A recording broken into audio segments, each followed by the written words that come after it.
Hello, and welcome to the Todd and Taylor Show. It is another coffee and comics edition. I'm Todd A. And I'm Taylor Trask. How are you, Todd? I am very tired. We're actually doing this in the morning, and I do not have any coffee with me. What? I know. But it's coffee and comics, Todd. You must have coffee. I didn't trust my milk. Oh, all right. What about you? What are you drinking?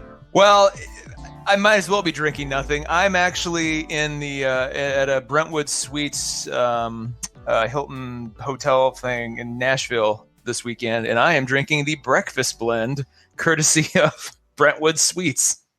Ooh, is that a Keurig? Yes, it is, and it's just as every bit as mediocre as you could imagine. But I'm like, I have to have my coffee. So basically, we'll just chalk this up as a weak coffee episode. So I've never had a Keurig, and part of it is, I'm always like, when people will remark that something is bad from a Keurig, I'm like, I would have thought that coffee kept forever in a little plastic cup would be pretty bad. Like, why is it ever good? So my question is, like, is it just passable as coffee sometimes, and that's what wins people over? Like, they're like, hey, it's kind of like coffee, and it only took 30 seconds to make. I think so. I mean, it's not good by any stretch of the imagination. It's just, and you wonder how long, at the end of the day, the best coffee is always freshly ground. And if you want to go even one step further in the hipster spectrum, the best coffee is as close to roasting as you can get. I've seen some of those coffee shops now, like, will literally roast right in front of you, and then grind it and everything. So it's like, you wonder how long these things have been, like, they ground it, like, back in 2013. It's just been sitting in there. Yeah, like, and you never know. Like the most insane waste with just all these little plastic cups. Yes. Thank you. Dude. Thank you. Anyway, I'll get off my high coffee horse. So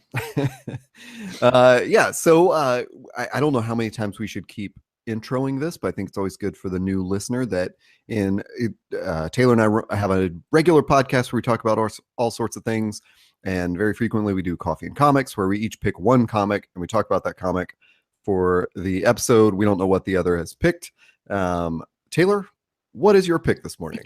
Well, Todd, this is one. I've done it again. I've thrown it at you when the notes say I go first, but it's too late now. Yeah, I know. Too late now. This is one that's going to be a digital pick. It exists in the physical space too, but this is one that I discovered digitally, and I even tried to get a version of it physically, and it's just not as good. Like, it is definitely a digital friendly comic. Oh, now I know what it is. And that is and it's weird too, because I had to pick, typically when we do, this show, we try to pick an issue or a trade, volume. And I kind of want to shed light on the entire series, but for those listening who want to jump in, obviously I'll just start with trade paperback 1. And that is the series Postal. Oh, that's not what I expected. Yeah. It's Postal. It's by Top Cow. And it's written by Matt Hawkins, Brian Hill, and I forget who. God, I think the art changes. Isaac Goodhart is the art. So Matt Hawkins, Brian Hill, and then the covers are kind of rotate. I think most of them are by Linda Sejic. But this is a series that demands to be a TV series. It's like the best TV series you'll ever read. And I discovered it came out. It's funny. It was announced in, if I recall this correctly, I had to pull up Wikipedia to remember how this goes. It was announced in November 2014. It was supposed to just be a limited run, like little 4-issue thing, and it was so successful they pushed it to an ongoing series. Later in 2015, because I think the first issue sold out almost immediately. And for good reason too, because this thing, it's the best HBO series or Netflix series you'll never read. However, just this morning, and I feel silly for only just now discovering this, it was announced that Hulu was going to be developing the actual property for the screen, if you will. So that right now it's in development. It's probably has been in development for a couple months now. And I look forward to that greatly. So it's going to be interesting because Hulu did fairly well with The Handmaid's Tale. and they've had some other minor hits here and there. So this will be probably Hulu's one of their. This may be their Walking Dead. This may be the thing that makes them if they do it correctly, because everything in the book is set up. The characters are diverse. It's a giant ensemble cast. Let me backtrack though, because I always try to get into the weeds before I kind of give the overview of the story. Basically, what it is in there's this little town called Eden, Wyoming, which is set up, and it's a secret town. It's not on any map. It's very hard to get there. The town has been set up to be a haven for ex-criminals, ex-convicts. Everything from murder down to just regular breaking and entering. And these criminals come here for basically to try to find some peace, to try to just live out the rest of their lives and coexist. And it's run by this woman named Laura Schifrin, who's the mayor. She was one of the two. She and her husband Isaac set the town up way back when, and her son Mark, who's kind of the main character, is the postal boy. So the whole idea that the series name Postal comes from that. He's he runs the post office. He delivers the mail. And Mark has a very interesting form of Asperger's that gives him Sherlock Holmes-like deductive skills, and also has all the personality kind of quirks and social anxiety that comes along with that.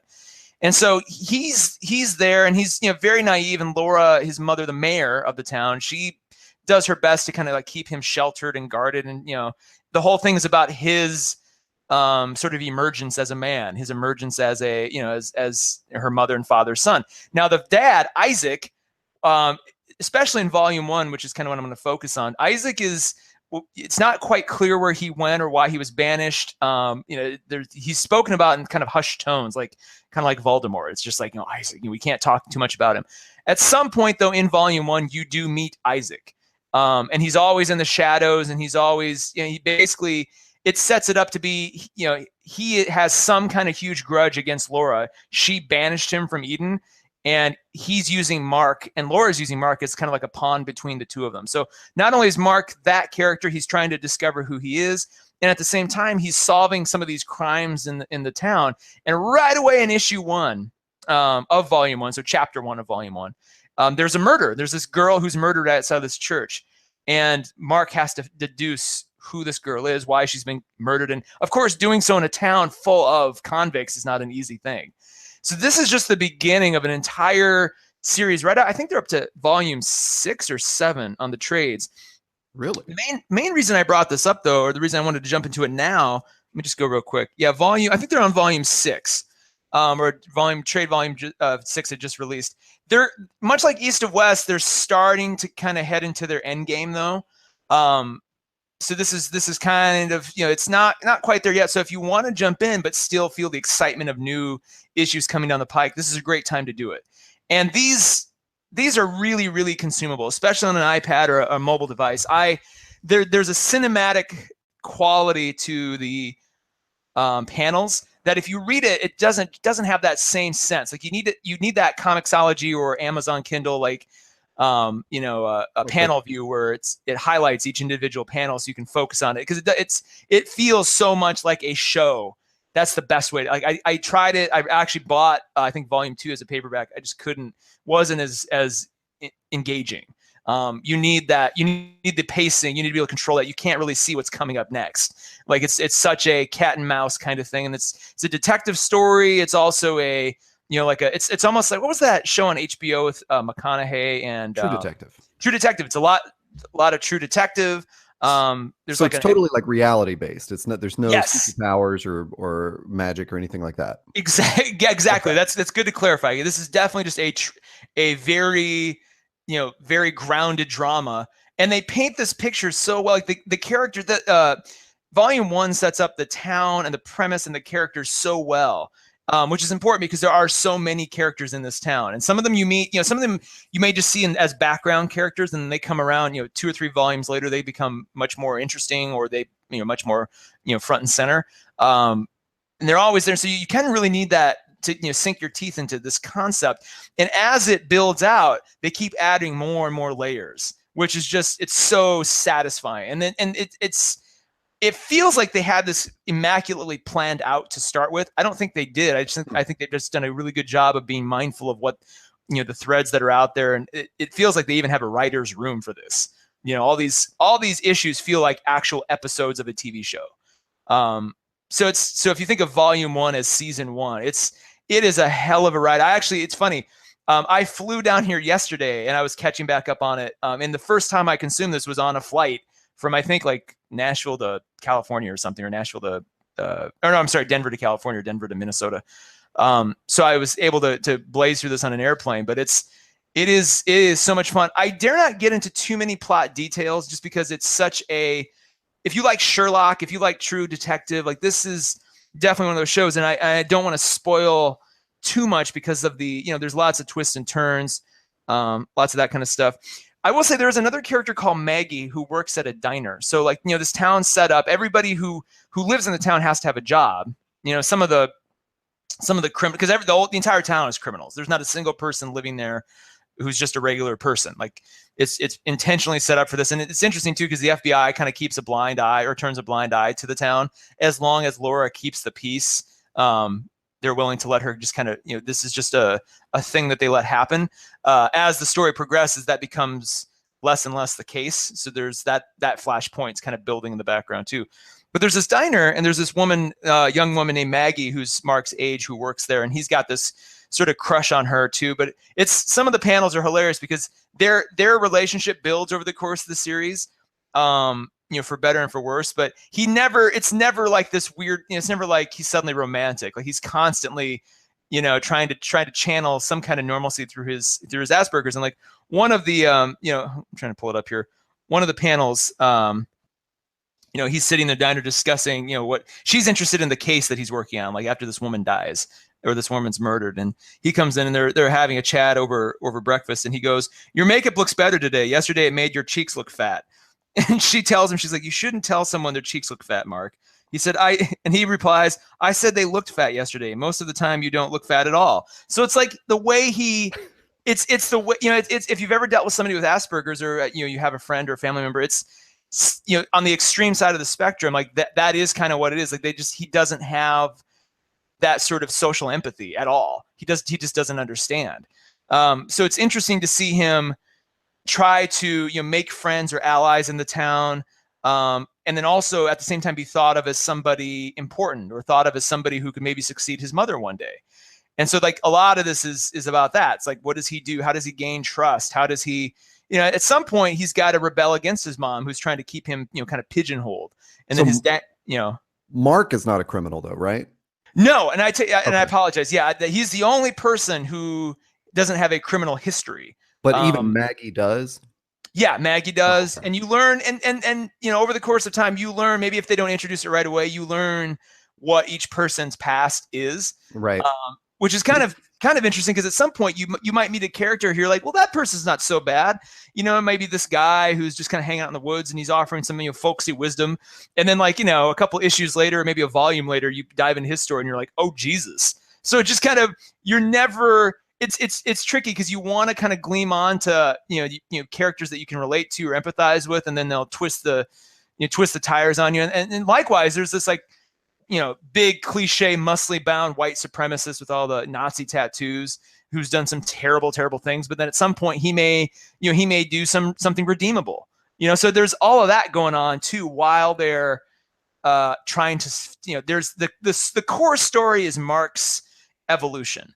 And then his mom, and then, Isaac, his dad, who comes in from time to his Isaac is never omnipresent. They always refer to him in hushed tones, and like once in a while he'll appear through the shadows and stuff, but he's always this like bigger than life, larger than life character.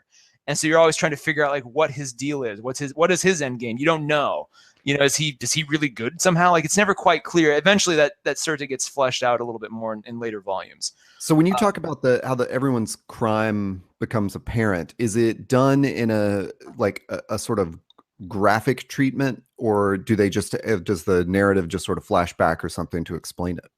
Both. So, okay. so sometimes you'll see like a dude, and maybe like an issue will focus on like a guy, that the mayor Laura needs something from, and she'll talk to him and she's like, you remember you owe me that favor, and it will flash back to what he did and how she snuck him away and like why that is.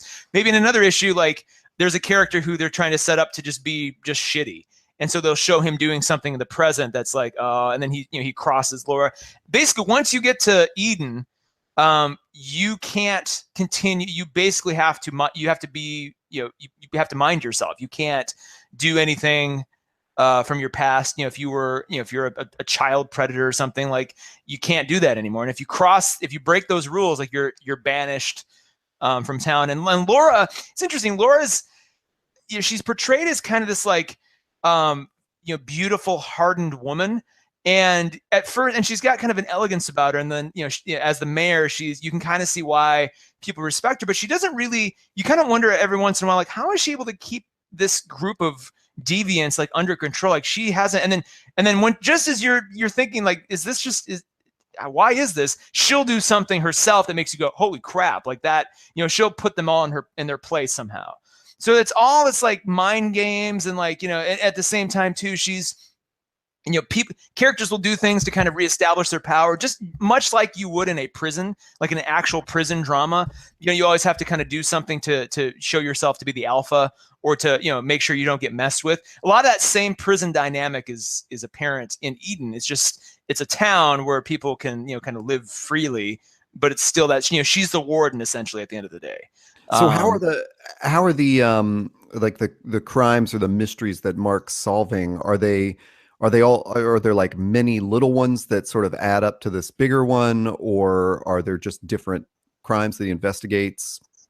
They are all, everything that he does in that respect is related to a bigger arc.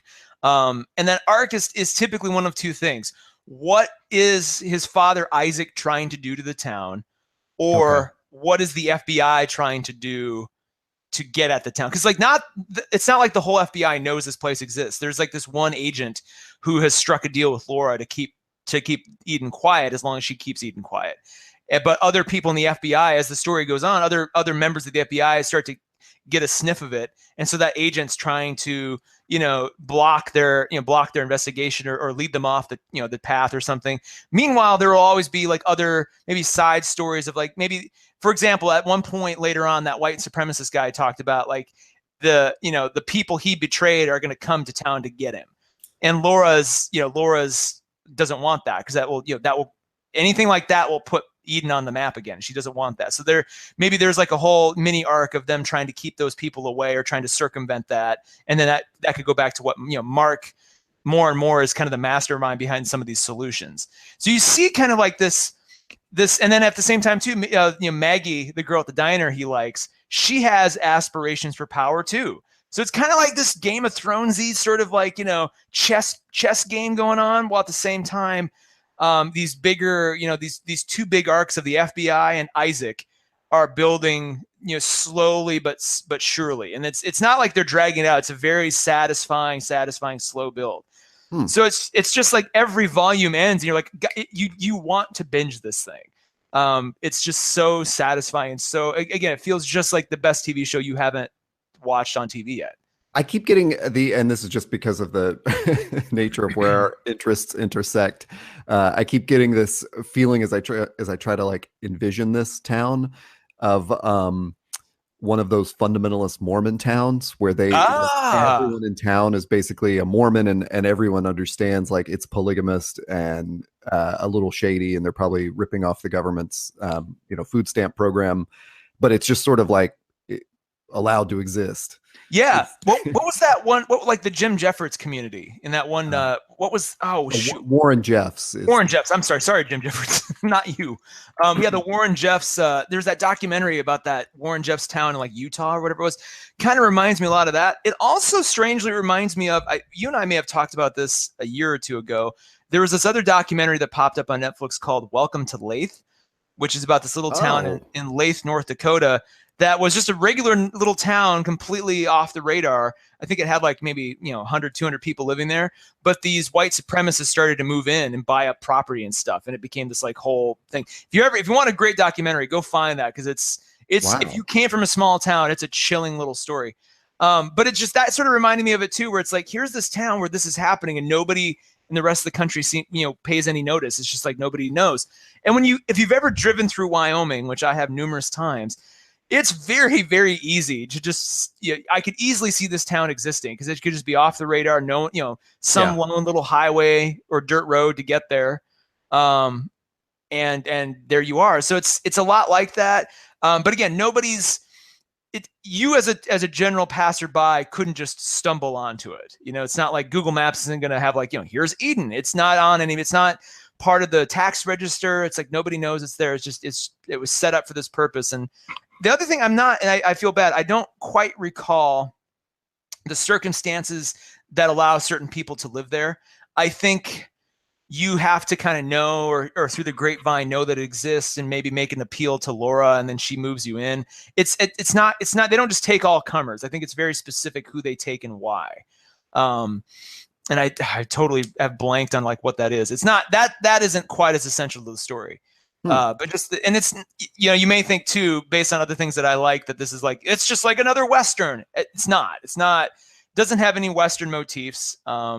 There's, you may think kind of the way there, there's some moments that kind of harken back to that, but it's not set up intentionally to be that kind of a story. It's very much more, and it's got some, I don't want to just lump it in with True Detective completely, because it does have some weird moments of levity. It's almost like, I could easily see this being a Coen Brothers movie, where there's like, it's dark as hell, but it's got some weird black comedy kind of moments.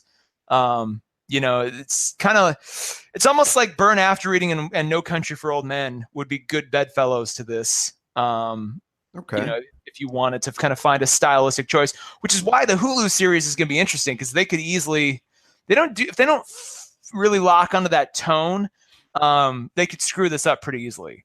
So it's just, it's getting me curious. Would there be, like, as you're saying that, I'm thinking of, would there be a unique look to it? Because at least the art that I've seen, especially the cover art, it's really glossy and just very honestly, Norman Rockwell-esque. It's one of those things that I have passed over because I didn't, wasn't drawn to that sort of glossy look.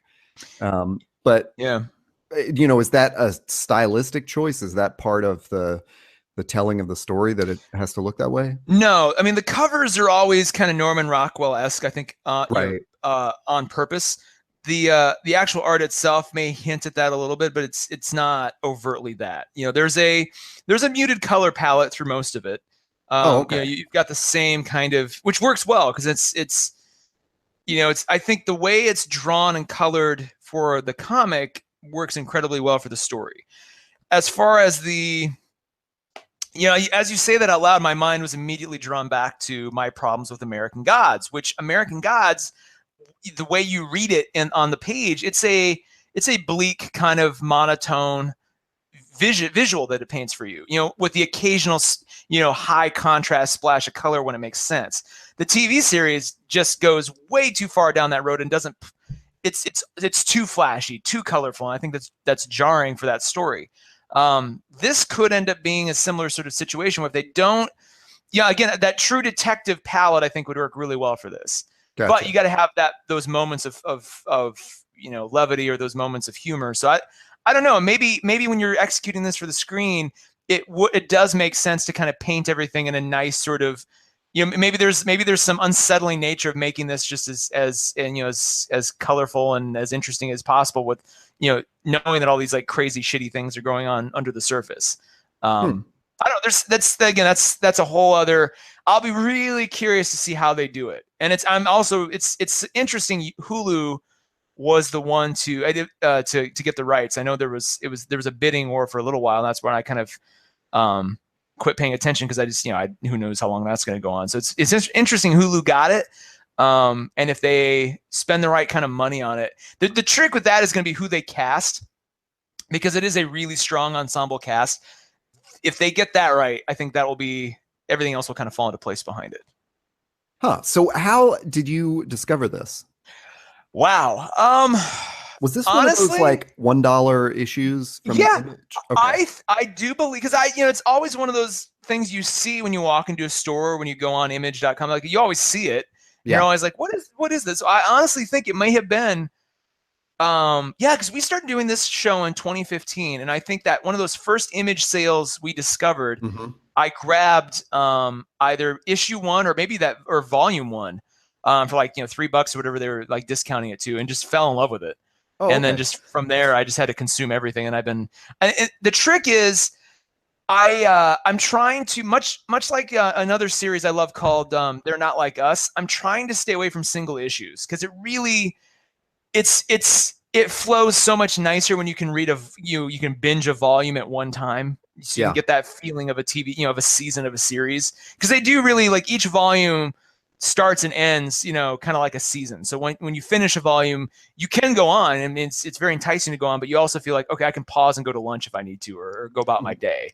Yeah. Um, you get that sort of feeling of like, okay, that's the story for now, and I can keep going. But like each issue individually, week to week, or month to month, even, just it would stretch it out too far. You need to kind of consume this at a pretty fast clip to really feel the tension building. I do think that's we've talked about that before, single issues or trades, and we got some heat from our friend Drew, who's absolutely correct that, like, without the single issues, they wouldn't be able to make the trades. Um, but there just definitely is something, I think, specifically with a lot of these Image titles we read, where keeping up with the single issues, or the wait you have to have between single issues, it kind of kills the momentum of reading it, because they do such a good job of presenting it in an arc and, like, in a story. It's not so much like a Batman single issue, where I don't mind picking up single issues of Marvel and DC comics, because that'll just sort of let me know what's going on in the arc, and in the general storyline, and then I can pick up more if I'm interested, or wait for the trades. I don't know. Well, it's interesting because another book I'm reading as we speak is Batman the White Knight, which Oh, is a really? yeah, and I freaking love that series. It's three in, and Yeah. they're setting it up in such a way that you have to read them as single issues. Like, you can't. I think I'll gladly buy the trade when it comes out, just for collector's Yeah. purposes, but the story itself really feels comfortable That's as you awesome. read it, you stop, you kind of just wait, and then, like, you kind of let enough time pass in between, so you don't forget so much as it. You kind of have to lose some of that familiarity when the next one comes around again. You're like, oh, that's right, and you kind of re-engage your brain a little differently. Diff. I only heard about White Knight this week when number 3 came out, and went to my comic shop yesterday, and they only had 2 and 3, so I don't have number 1 yet, so I can't start reading. You really need number one. Uh, It's not one of those you can just jump in. It's I'll just obviously a I'll limited have to get it on series. Comixology. It's But great though. It's it's fantastic. yeah, it's one of the one I added it back to my pull list. So, And by the way, we can get into this in another episode. If Warner Brothers wants to do a standalone Joker movie, this is the story for that movie. I mean, you read this and you're like, oh my god, because it's barely about the Joker. I mean, it is, but it's the whole premise is the Joker finds a way to cure himself and becomes Jack Napier, the Man again. And it's like, and turns the tables on Batman in an interesting way. So it's like this. It's kind of the best Joker movie that has never been made. I mean, even the sorry, I'm kind of cramming in another pick into this episode. So anyway, go read that. The other thing I was going to mention about Postal, they did last year. They did kind of this weird. So Top Cow, if you're not familiar, is one of the partners of Image. His little imprint is called Top Cow, and there's 2 other titles on Top Cow. One's called The Tithe, and one's called Think Tank. And last year they had this crazy idea to do this, like, universe tie-in limited series where they had Postal, The Tithe, and Think Tank in a 3-part crossover. And those 2 titles I sort of kept an eye on. I'm not really a big fan of the Tithe. Interestingly enough, there's a character from The Tithe that has appeared in Postal a few times. So that it made that crossover sort of organic. But I really didn't want those other 2 stories honing in on this story. It just kind of felt weird and disconnected. So if you're a fan of, like, the Top Cow verse, like, that was interesting to see them try that sort of an event crossover. It just didn't feel as fulfilling. So if you're out there looking, you're like, hey, should I read that crossover? If you want to, go ahead. It's definitely its own kind of thing. It's kind of a tangent from the real the main Postal narratives, but it's worth a peek. Just it's not something I would have gone back to if I had the chance. Interesting. Anyway, that's all for me. And once again, Postal, Volume 1, but And who are the honestly, creators? well, it was started by Matt Hawkins and Brian Hill. However, I'm just now reading that as of issue 12, Hill began writing the book alone, but Hawkins, kind of helps him with story and dialogue stuff. And then the art is Isaac Goodhart does most of the art, and then other various artists behind that. And it's by Top Cow, and we are on, I think, about volume 6. So definitely check this out, because if Hulu's going to do a series, I think it behooves of us to be caught up on the comic side before that series starts, because I feel like it's the comic itself is perfect. So the series is either going to be just as good or it's not going to be good at all. So it's kind of having this already in hand, I think is a good thing. Yeah.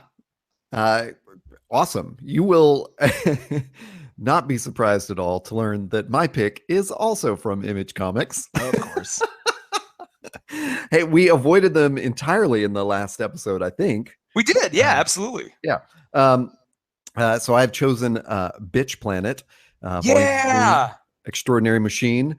This is another of those, which in December of 2015, I think, when we first noticed those $1 digital sales at Image, I grabbed the first issue and I was like 2 pages into it and I just went, oh wow, I'm in.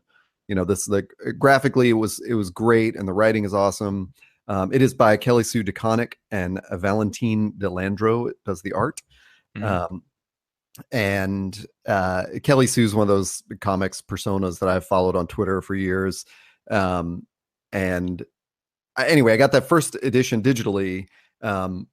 But I guess by the time that sale had happened, they were really close to the trade coming out. I believe maybe my date is wrong on December 2015. Maybe it was after that. But the first trade was like right around the corner. So I just held off, got the first trade, ended up getting the next single issue that came after the trade, but then missed the next couple. And so now the second trade has come out. So I'm just starting with number 1 because it is that's how you got to get into these things, right? And it's on Image, so the first trade is $9.99. I got it in print, not in digital, when I finally got the trade. And the story is it's funny because I Wikipedia'd it to just have some facts on hand. Mm-hmm. And I was a little surprised to learn that they call this the genre a feminist dystopian. Which is definitely accurate. I just didn't, that wasn't what I would have called the genre. I would have explained the story in that way. But it is a science fiction setting where there is basically a prison planet. Hello, Alex Jones and Scientology, for women who are, quote, non-compliant, and so this is just colloquially called Bitch Planet. Even though it has like a technical name that has slipped my mind right now. It's like ACO auxiliary. Anyway. So there's all these women that live on Bitch Planet. And it is again, I saw this on Wikipedia and was like, oh, actually that's a perfect summation, where Kelly Sue described it as like writing a sci-fi modern version of the women in prison genre from the 70s. Those, okay. There were a lot with the name Heat in it, like Caged Heat, and oh my gosh, I actually looked them up. Chained Heat and Women in Cages and Reform Schoolgirls, things like that. Something that Orange is the New Black has kind of carried on. Maybe a little bit like that. Those were always very, like, those 70s exploitation films were always centered a lot around like physical violence between the women. Mm-hmm. And this is very much like there's a lot of physical violence between the women and the guards. But in volume 1, what we learn is it just does such a cool way of setting up everything in this version of reality, this alternate future or whatever, or hopefully alternate, where there's no, there are no like narrator panels that just sort of explain it to you. And in fact, the first issue has this great like back and forth where you're like, you know, you're watching a woman as she gets as she is introduced into the prison population, and how she interacts with some of these like I would say like it looks like a sort of virtual reality hologram that will appear from time to give women instructions. Mm-hmm. And this one singles her out, this hologram, and speaks to her and tells her to confess her sins. And so it's cutting back and forth between her husband appealing to basically the warden down on Earth, um, and telling him, you know, my wife was falsely accused, and we tried to remedy this, and blah blah blah. And so it's like cutting back and forth, and you know, for a first issue, initially, it's a little, well, not a little, it's very confusing. Like you're like, wait, what is it? But when it comes together, and there's sort of the punchline to that little story, there's like two little punchlines to it. You're like, oh, holy shit! Like it is such a good moment of storytelling where they demonstrate how crazy this is rather than just giving you like, you know, the Star Wars crawl kind of thing to introduce you to the planet. So then you find out that there's a, you know, of course there's like a bureaucrat who's he's not happy with the engagement in some of his like on the TV feed. It's just called the feed. And not the ratings, but the actual engagement. You know, he's got to talk these metrics. And this warden has approached him and said, I have this idea for you. And so it turns out that the idea that spans through this whole first volume is there is a sort of game of a rugby-like game that is played all over the world. And like soccer, it has two names where most of the world calls it, I think, Dumilla, but in whatever the version of the USA is, it's called Megaton. And so it's basically like a really rough, I assume a fictional game. If it's not, I have no idea what this is. But it's really cool how they, you know, there's like a little 2-page spread where they explain the court, I would call it, or the field, and then how the scoring works and how the judging works. And so basically what this warden is proposing is, let's have a team from Bitch Planet fight all these male teams, and that will definitely drive ratings and engagement. No one's ever seen that happen.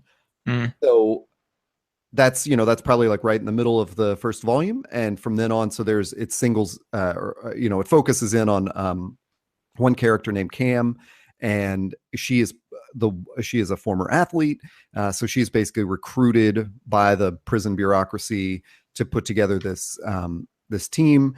And so we watch her assembling it, and then it's kind of fun, like based on what you said about Postal and discovering the backgrounds of like what these criminals were.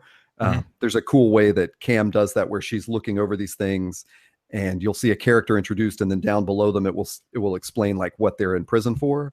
And they always have these just not funny in retrospect, you know, but chilling, I guess, crimes, like in scare quotes, you know, like these things that are accused of crimes, you know. It's basically like insubordination to the fathers, who are the people that run Earth, I guess, or at least the US. Yeah, I'm flipping through frantically trying to find some of those. While you do that, let me ask you a few questions. So like, it's funny, my original questions are like more like the logistical stuff. Is this just a prison for people from Earth, or are there alternate, like other planets who they ship their criminals in? Is it kind of it's just Earth. Yeah. It's humans. There's no like magic or powers or anything like that. It's not like there's some like alien woman who's like, you know, big and like has some like invisibility power or anything like that. Exactly. No, you just get the feeling that in this future, a like extremely literal patriarchy has taken over the government of the United States. Wow. That call themselves the fathers. Okay. And their religion has kind of changed to conform to this patriarchy, which is a thing I find very interesting and contemporary, because I think that's what's going on in modern society. Very Handmaid's Tale-esque. Right, where people's beliefs end up, like religious beliefs end up reflecting sort of their political beliefs, not the other way around. Mhm. And so in that religion, that they will discuss the mother, like when there's a funeral, they say, the mother will take her or whatever. But yeah, the ruling, um, whatever it is, bureaucracy is all men, and it's called the fathers. Is it like the moon hollowed out, or is it like just a station that they've built, like We like just like a floating ship or something? we don't really know. At least on my reading, I didn't get any specifics on that. There's a part in that introduction where the man who's pleading for his wife, who's been found non-compliant, and he's in the warden's office pleading for her. He says it's an actual planet. Okay. He's like, it's not like you just put her in prison here. Like you took her to a Yeah, different planet. Like yeah. I got to get her back. Um, It's Planet Nine. That's really what it right, right. And as they begin the plans to have this megaton competition with the women, again, I just didn't get that this was like specifically laid out, but basically they find one of the fathers who is organizing the whole thing, finds an architect who's designed all these, great buildings and other industrial places, locations, or whatever, is. um, to design the arena. And so they are sending him to Bitch Planet, and there's a discussion of how he will get there and how he basically has to be sort of frozen in this goo, for the trip, so that they can travel at light speed or something like that. Okay. So Oh, interesting. Oh, so it's not even nearby. It's right. So you get, I mean, or it may not be light speed, but it's like it's sort of what we've seen in lots of other sci-fi where for a long trip they will, cryogenically freeze them or something like that. okay. Well, So so it's not like they're just in low Earth orbit and they can come and go. It's like they literally remove them from. yeah, they are gone. Yeah. Wow. Wow. Yeah. So there's definitely that definitely heightens the feeling that um, that this is like anything goes on this planet, Hmm. where Hmm. it is not, which is really interesting because I think because of that, they in the comic they can show these sort of like huge fights break out between the guards and the women, and you get the feeling that like, yeah, if this were on Earth, you would. I don't know. It's just sort of like they're there, Yeah. so Yeah. they're gonna get in fights. Um, Do you think there's do they ever set it up, or is there like an arc where it's implied that at some point they're just going to take over this planet and start like a new society or a new civilization? That's just these, because if at some point if you put this many independent, strong women like yeah, on a in a place together, eventually they're just going to go, well, we're just going to stay here and do our thing and figure out reproduction like after the. Is that intimated at all, or is that have they it's gotten to that point yet? definitely not in the first volume. The second Okay. volume is called President Bitch, so it Oh. may lean in that direction. But in this one, it's purely about setting up the world, and but it's like, uh, I mean, I would be hard pressed to name an Image comic where the first trade is just set up. This Yeah. definitely Yeah. felt like there was plenty of action going on. There were people that I cared for already, where I was like, oh, I want to know more about her, um, and just the world it's created with this patriarchy and the fathers and the how the religion is different. It just really like all of that just kept me reading. It was definitely like a one sitting read for me. Hmm. Um, it's I did find one of those crimes that I thought was probably one of my favorites, where this one woman, when they introduce her, the little text below her introduces her name and says her crimes are seduction and disappointment. Wow. Wow. Disappointment. um Jesus. yeah, so it's uh I, yeah, it is a great feminist sci-fi book.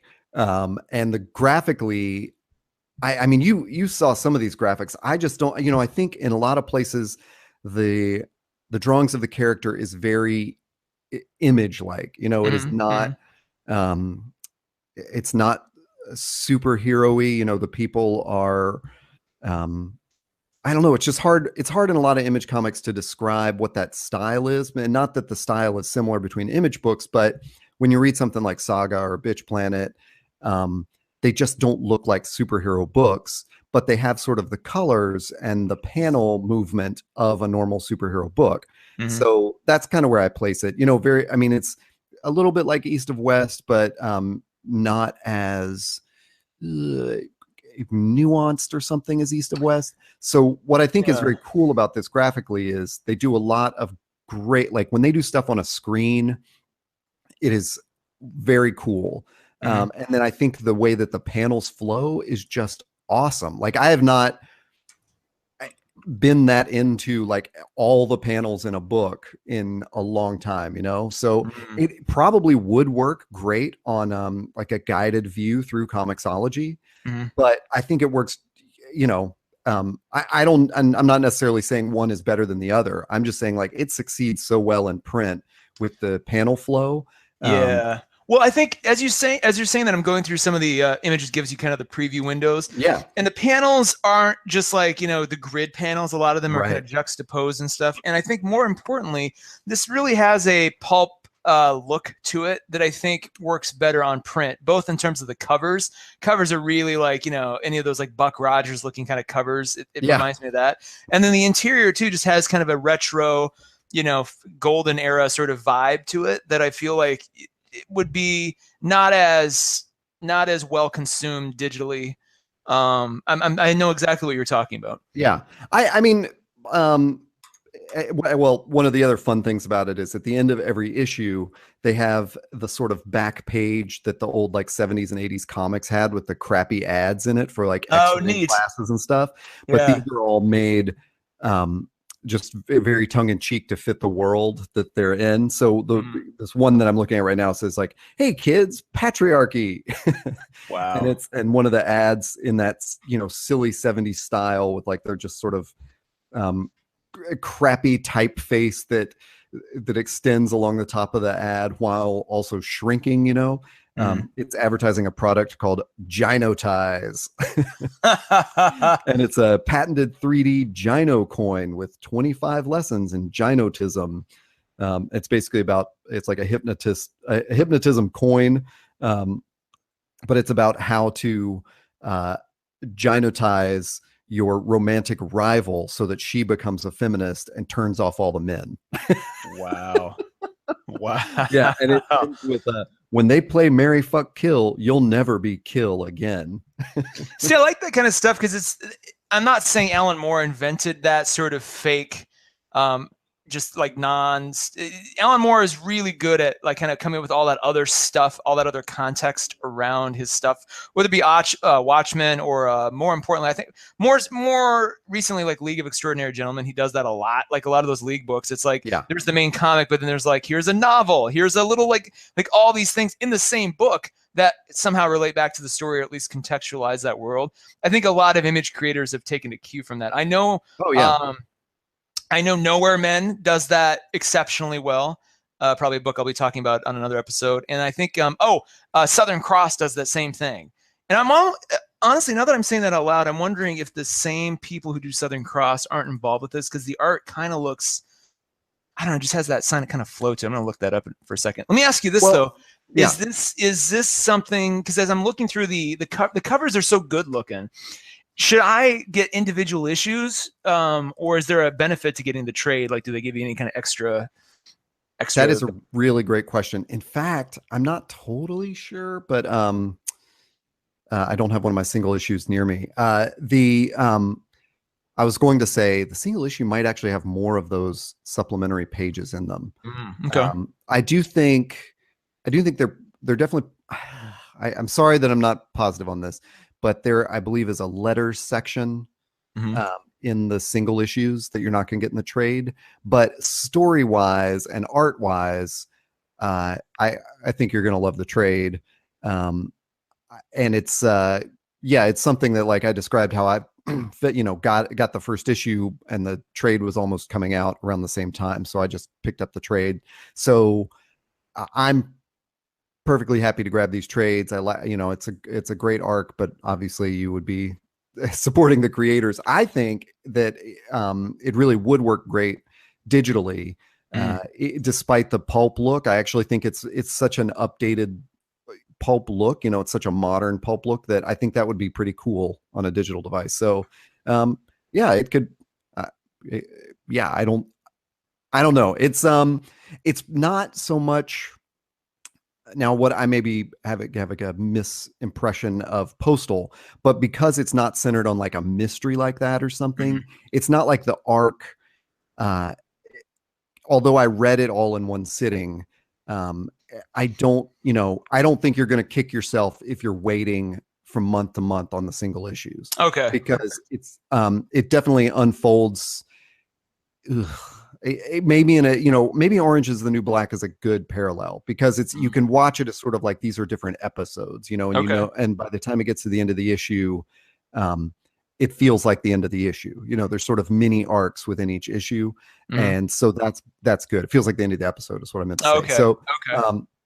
although this, the whole arc is tied together for the trade, the individual issues feel like episodes, and in fact, like one of the issues in here is a flashback just telling the backstory of one character. And when they do that flashback, they go into this more like a Daniel Close art style. Oh, weird. Okay. So it looks more sort of, I would presume like early 2000s indie comic because Yeah. Yeah. that's the time period they're trying to illustrate.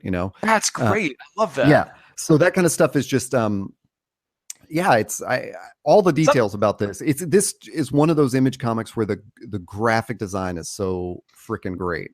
it feels Um, like this is a comic series that rewards people like you and I who have kind of a familiarity with style and just like other series. It's like, would you give this to somebody who is brand new to the medium?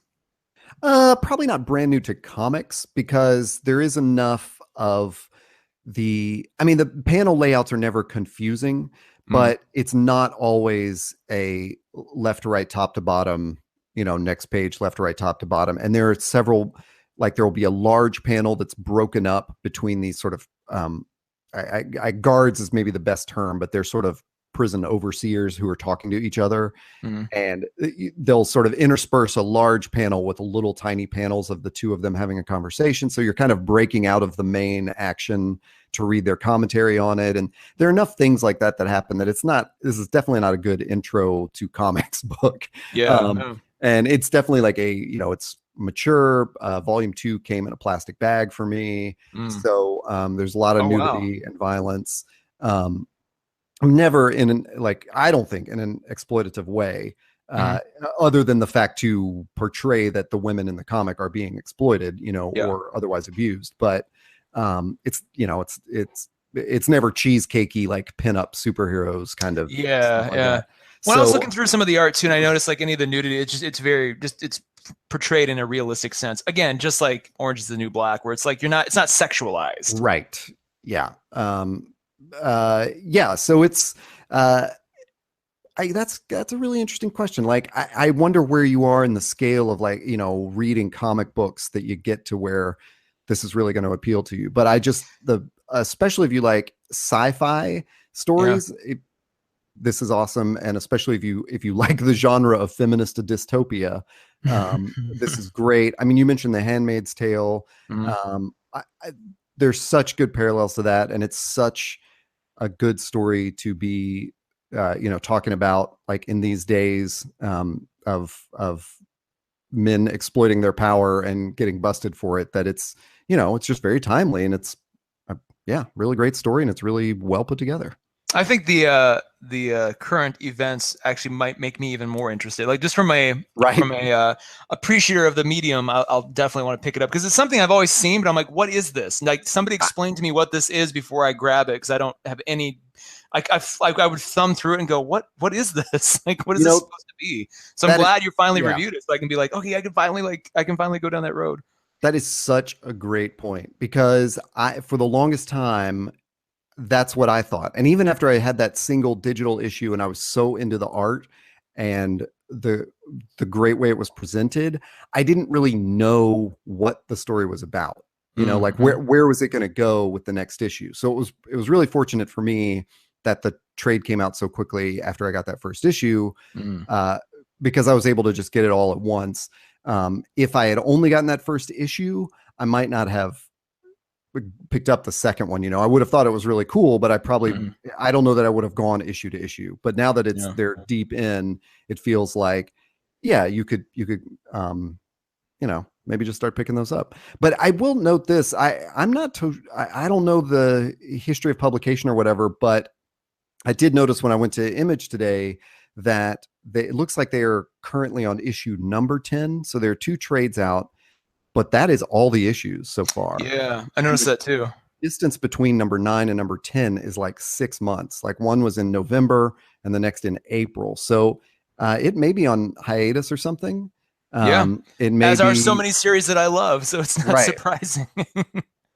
It may be. Well, I know the author is working on something else at the moment too, so maybe she's been kind of consumed with that. And also maybe too, like another good example. We've brought up Citizen Jack a few times. I've actually, it's interesting. Citizen Jack stopped at the end of volume 1 of the trade, but it was definitely meant to continue. I actually tweeted the writer going, "Hey, are you guys going to keep going?" And strangely enough, they responded back like, basically because of the election, it's too real. They can't. They just didn't have the impetus to keep going because it was almost what they were writing was mirroring the world too closely. Right. And I'm wondering too if there's not some of that where the author's just like, oh my god, there's like so much, Yeah. this is not escapist anymore. Like, what do Well, I do? exactly. And I haven't followed, like I said, the publication history, but definitely the vote issue of, the President Bitch series came out the week of last year's election. Okay. So, yeah, it may be that once they wrapped up that arc, they were like, this is too real. And, just put it on hiatus or something. Which is interesting too, because what a great opportunity to use art to completely comment on the current society. Like a lot of the best films from the 70s commented on the time. Yeah. And I kind of feel like, and I totally understand, like if you as a creator, like I just can't right now, Yeah. completely fine. But it's an interesting opportunity nonetheless to say something really profound about the times we live in through this medium. Definitely. And Kelly Sue, she also did Pretty Deadly, which I think is with Image. Mm-hmm. And I just clicked over to look that up. It looks like that has actually wrapped up as well. Okay. So, and it was 10 issues. So maybe that's the arc she prefers. That would be cool too. But did you is there any thought, was this optioned at all? Like, is she somehow pulled into a TV series? And better question, whether or not that's the case, should this be made in your mind a series of any kind, or is this the best format for it? Yeah, that's so hard. And I asked you about that related to the Jim Henson book, in our last episode, because that was an actual screenplay that someone turned into a comic. I'm really tempted to say that this is, volume 1. I'm just speaking for volume 1. It is such a perfect synthesis of the ideas and the presentation and the just the art that you couldn't improve it with a TV show for sure. And I don't know that there is, maybe a TV show is not the best route for it, but maybe a movie, that might work even better, because I can definitely see this as like, act 1 of a movie. It's I'm not in a rush to start making TV shows out of all my favorite comic books. But I think when you bring that up, it speaks to a bigger idea, which is so many of these Image books, they do tell, like, one trade paperback is basically like a season, even if it wouldn't turn into a season's worth of episodes for somebody.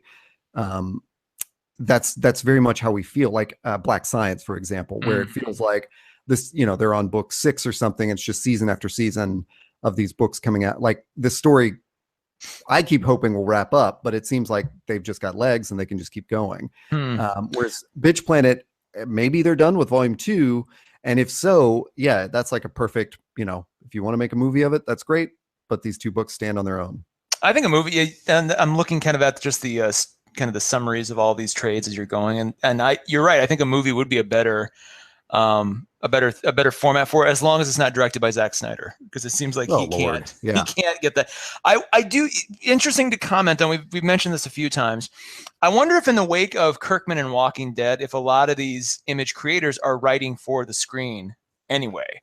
It's and I can't just say that as a blanket statement, but a lot of the books I like that feel cinematic, I wonder if that's not on purpose because everybody wants some of that Walking Dead money, at the end of the day. I mean, yeah, that's I feel cynical for saying that, but that has crossed my mind many times. And I'm not saying that's the case here by any means, but there's definitely a few things like Southern Cross is I look at that and go, this, I love the comic, I love the graphic novel, but this would be better as a show because you need to hear audio and music, and there's other things that have to really sell that story, and it's kind of.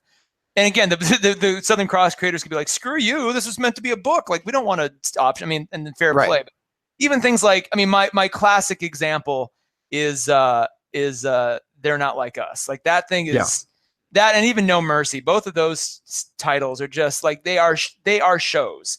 They are shows. Like and Postal, obviously, which we just reviewed. Like those are shows that I'm glad exist in book format, but they're shows. Like, let's just be honest. Like what I'm reading is basically a storyboard for a show. Well, so it's, yeah, there's a bit of that too, where Bitch Planet walks a real fine line between that art and graphic design thing. I mean, I think it leans heavily into the comic book art, but it definitely you take away a very like a digital impression of a lot of it. Certainly because it has so many digital screens in it, but some of those, to me, there's a fine line because sometimes when comic books get a little too digital looking, they end up just looking like storyboards for TV or movies. Yeah. And so that's where it kind of crosses for me. Like, I have a hard time picturing Chew as anything but a comic book or maybe an animated series because you couldn't get it as wild looking in a what do you want to call it? Like a human represented drama would not be as crazy looking. Oh, of course. Yeah. Whereas East of West, you could probably get a pretty good cinematic, like sci-fi look on it, I don't know, man. The more I think about it, as much as I would love an East of West series, there's so many things that occur in that story that I'm like, I don't know. Occurrences. Yeah. Well, and there's certain very fantastical looking creatures and characters that I'm like, I don't know if we need that.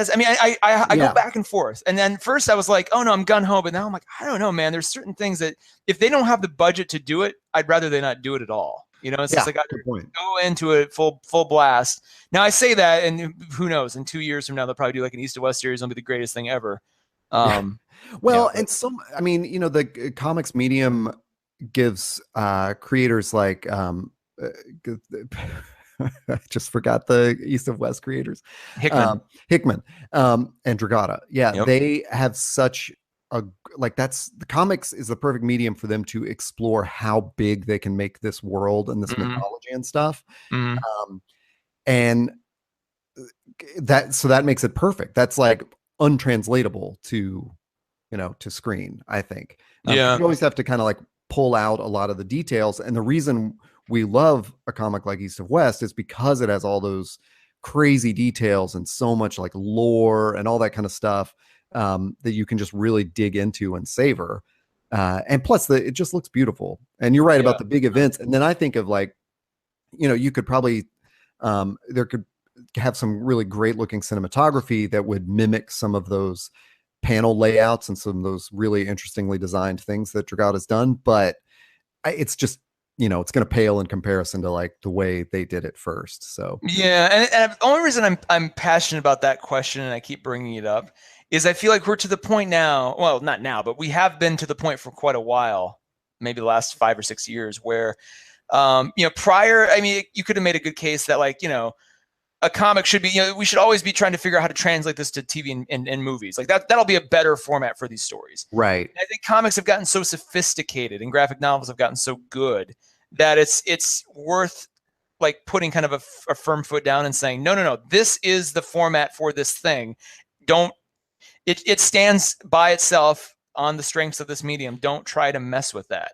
And it's, and granted, some stories will straddle both. They'll be like, oh no, this is a great graphic novel, but it also can be enhanced or or tweaked a bit for video or film in a way that's palpable. Again, Postal is a great example. Like Postal, I think there could never be a series made and I would be completely satisfied. And if they make a killer series, I'll be equally sad. I'll be like, oh, it's just as great. Because hearing those characters, giving those characters more to do, in a series, or hearing them talk, or hearing like what kind of music will be added that will enhance the story or make it worse. Like there's all those questions kind of line up. And I'm perfectly, it's tricky too, because we've seen an example this year where something that worked really, really well on the page, in my mind, and I know there's a lot of detractors of this, but a lot of people, who love that American Gods series, like the series just isn't as good. It fails the page. And I'm a little bit more worried about, if more studios and networks start to scoop up options on these series, like Wicked and Divine's another good example. Like that had been, I forget who had started developing that, or what production company was trying to develop Wicked and Divine. But that could easily, like, I see that if they, you could screw 3 things up and the whole thing fails. So it's just like, I don't know if I want that out there. We haven't talked about Wicked and Divine since we gave up on American Gods, but that at the time was, I believe we brought it up on a podcast even, was like, if American Gods succeeds, that's the template for Wicked and Divine. And actually, and what they're doing, it's so funny. What they're doing with American Gods would work. It's like that same, every element involved would have worked so much better on Wicked and Divine. Right. It's like everything we're seeing here is perfect for that story. Stop. Like American Gods is like I don't know who, I don't want to make this an American Gods cast part 3, but like, I don't know. People have asked me since, they're like, well, who would you have put in, who would be the perfect showrunner? Who would be the perfect director for that? I don't know. Like, and the fact that I couldn't easily give you an answer makes me wonder if that should have even been adapted at all, which goes back to this question of what things in the graphic novel medium or comics medium should or shouldn't be adapted. And again, the strength of these books, we need to start thinking about these things. It bothers me because like, people in the mainstream will go, well, it'll be adapted, thinking that like, this is a lesser medium. So like, once it becomes a TV show or movie, then it's real. It's like, no. This medium has gotten so strong. We need to start thinking almost the other way around. Like is the graphic or comics medium a better outlet for some stories than TV, just because this medium can do things that those other mediums can never do? Like what is that? Just being mindful of that. Anyway, that's a rant for another day. Yeah, no, it's a good rant. I think it's I like talking about the Image books in that way. I mean, specifically, it's always Image to me. I mean, I think with DC and Marvel, there's such a huge universe that it's hard to talk about which, but maybe it's kind of like you brought up with White Knight. Like maybe that's the perfect arc to tell a Joker story, but by the time they can convert it into a movie, it'll be just miles away from its source material. Marvel and DC are not good at just sort of sticking to the script in those senses. Well, it's funny too, because you're like, literally everything is, all the work is done for you. Just take these panels and use them as storyboards and just make these things. Exactly.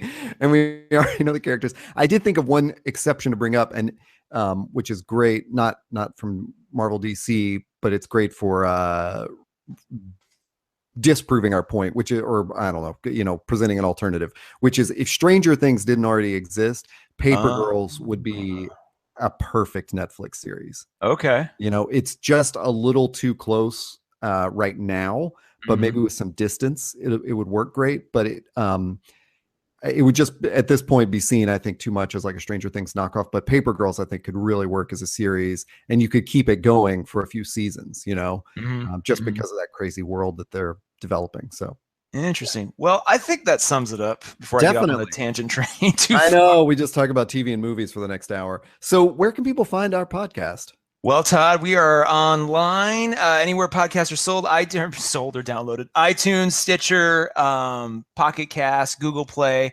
Just look for the Todd and Taylor Show. There's also other podcasts we do on there, so check those out as well. You can find all of our stuff at findusthere.org. findusthere.org, and then online our hashtag or username is findusthere. So check us out, check out the Todd and Taylor Show, and share it with your friends. If you have a friend who's interested in comics or pop culture or geek culture, we've got a nice kind of stable of evergreen shows in our back catalog. A lot of those are going to be going on YouTube very soon, so you'll be able to share them that way. But yeah, give a friend the Todd and Taylor Show. Let them know what they thought. If you like this episode, share this one, and let us know what you think too. Give us comments, feedback. We love it all. We love to. We'll name check you if you have an interesting thing to say. Great. Thank you, Taylor. I will talk to you soon, and we will catch you all next week for another Coffee and Comics.